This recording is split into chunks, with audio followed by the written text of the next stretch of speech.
এদিকে ত্যাগের মহিমায় ঈদুল আজহা উদযাপনে কোরবানির পশু কিনতে শেষ সময়ে উপচে পড়া ভিড় রাজধানীর পশুর হাটগুলোতে। দাম নিয়ে ক্রেতা বিক্রেতার রয়েছে মিশ্র প্রতিক্রিয়া। রাজধানীর পশুর হাট ঘুরে মোহাম্মদ হানিফের ক্যামেরায় মানিক শিকদারের রিপোর্ট। ঈদের আগের দিনও রাজধানীর কোরবানির পশুর হাটে ভিড় ক্রেতা বিক্রেতাদের। শনির আখড়ার হাটে ব্যস্ত ক্রেতা বিক্রেতারা। সময় কম, তাই আর দেরি না করে দরদামের সংযোগ হলেই কিনে নিচ্ছেন কোরবানির পশু।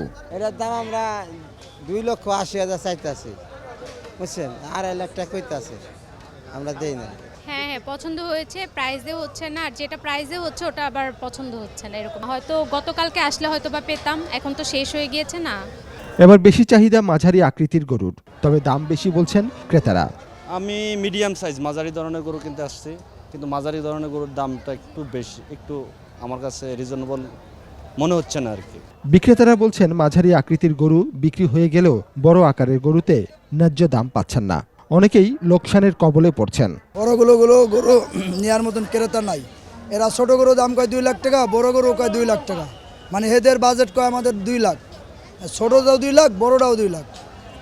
এই জন্য আমাদের বড় গরু বেচা কেনা অনেকটাই স্লো, মানে চালান থেকে 50,000-60,000 টাকা লস আছে। সপ্তাহব্যাপী চলা এই হাটে 15,000-এরও বেশি গরু নিয়ে এসেছিলেন বিক্রেতারা। এরই মধ্যে 13,000-এর বেশি গরু বিক্রি হয়েছে। ঈদের দিন সকালের আগেই সব পশু বিক্রির আশা করছেন ইজারাদাররা।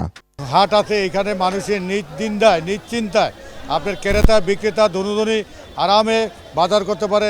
আমি জানতে চাচ্ছিলাম কতগুলো গরু আসলে এটা নিয়ে আসা হয়েছিল এবং বিক্রির পরিমাণটা কেমন হয়েছে? গরু ধরেন 15,000 মতন গরু আইছে, 12,000 মতন বিক্রি হয়েছে। তেজগাঁও গরুর হাটেও গরু বেচা কিনা নিয়ে সন্তুষ্ট ক্রেতা বিক্রেতারা। পছন্দের গরু পেয়ে খুশি হয়ে বাড়ির পথে অনেক ক্রেতা।